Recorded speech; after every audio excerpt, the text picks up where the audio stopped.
How often do we find ourselves overwhelmed, feeling like we are carrying the weight of the world on our shoulders? Is this just a part of life or a sign of something more serious?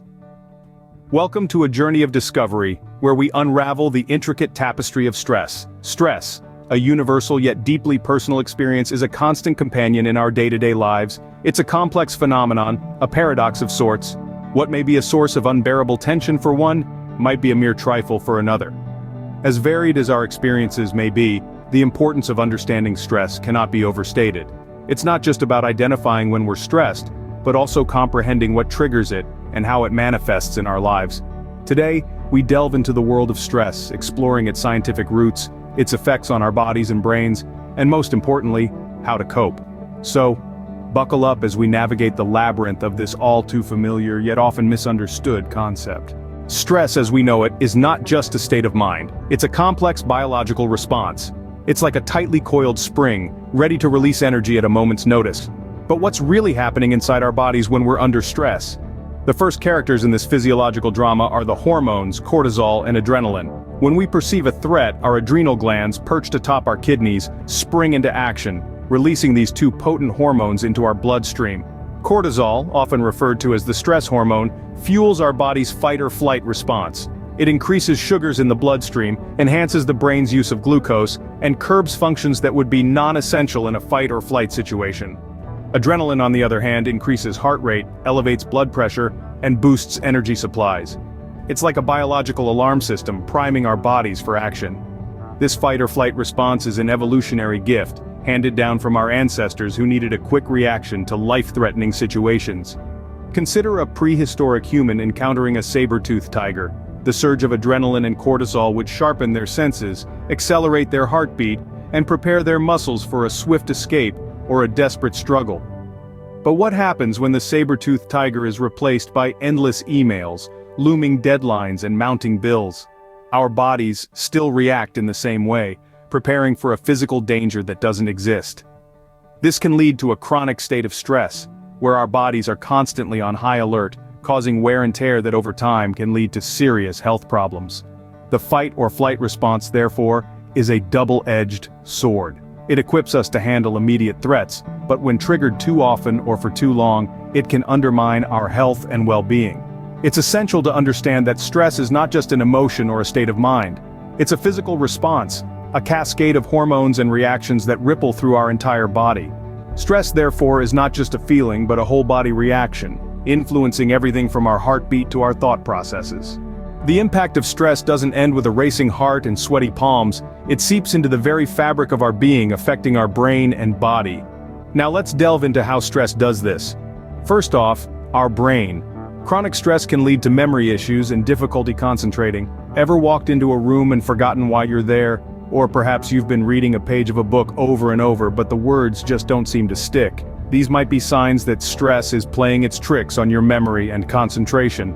This happens because stress triggers the release of cortisol, a hormone that, in excess, can interfere with the functioning of the hippocampus, the part of the brain responsible for memory and learning. Over time, chronic stress can even shrink the hippocampus, making these issues more pronounced. But it doesn't stop at the brain. Stress can also wreak havoc on our bodies. Have you noticed changes in your appetite when you're stressed? Maybe you're eating more, or perhaps you're eating less.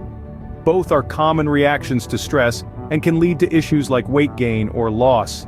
Stress can also mess with your digestive system, leading to problems like stomach aches, constipation, or diarrhea.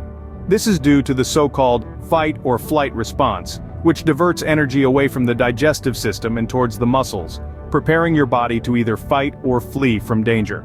And let's not forget about the serious health conditions that chronic stress can lead to. Conditions like heart disease, due to the increased heart rate and high blood pressure that come with stress, and mental health disorders like depression and anxiety. Clearly, stress is not to be taken lightly. Its effects are far-reaching and can significantly impact our health and well-being. We've explored a lot about stress so far, but let's take a moment to summarize these key points.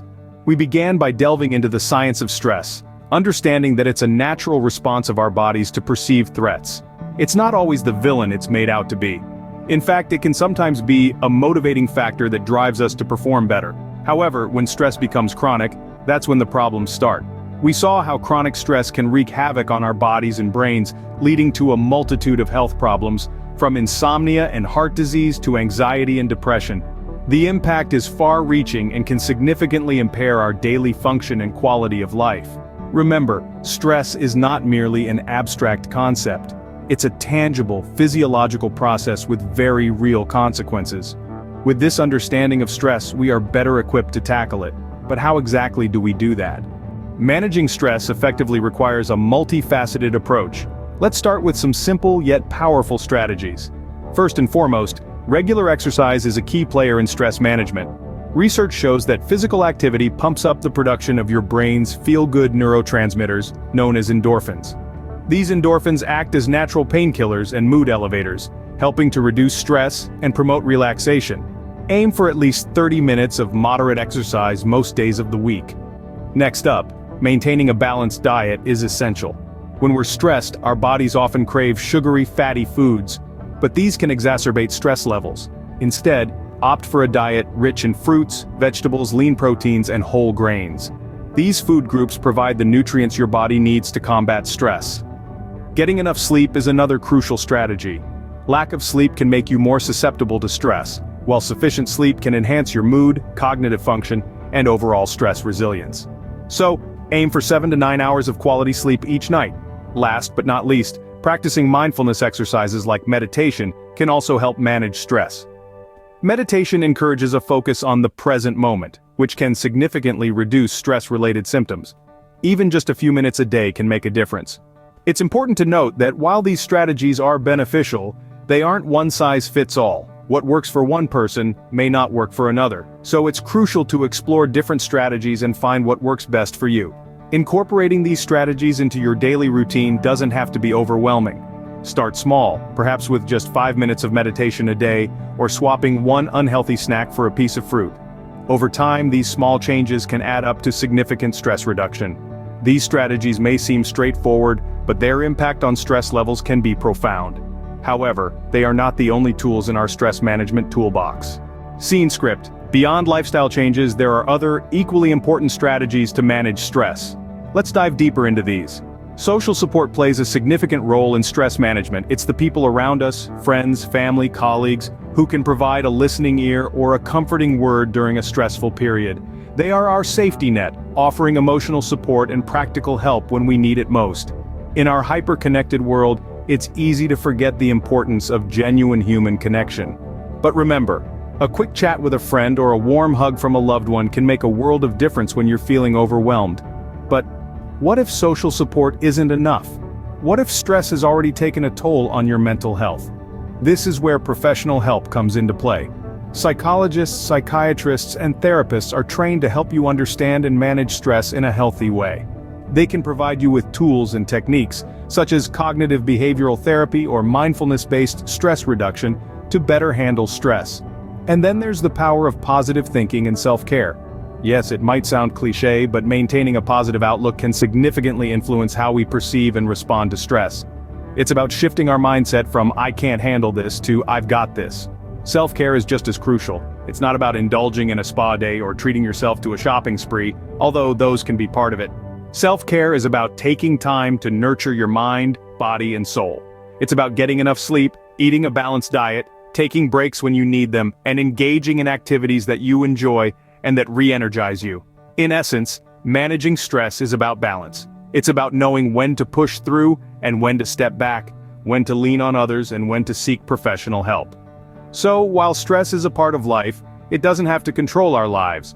With the right tools, we can navigate the stormy seas of stress and come out stronger on the other side.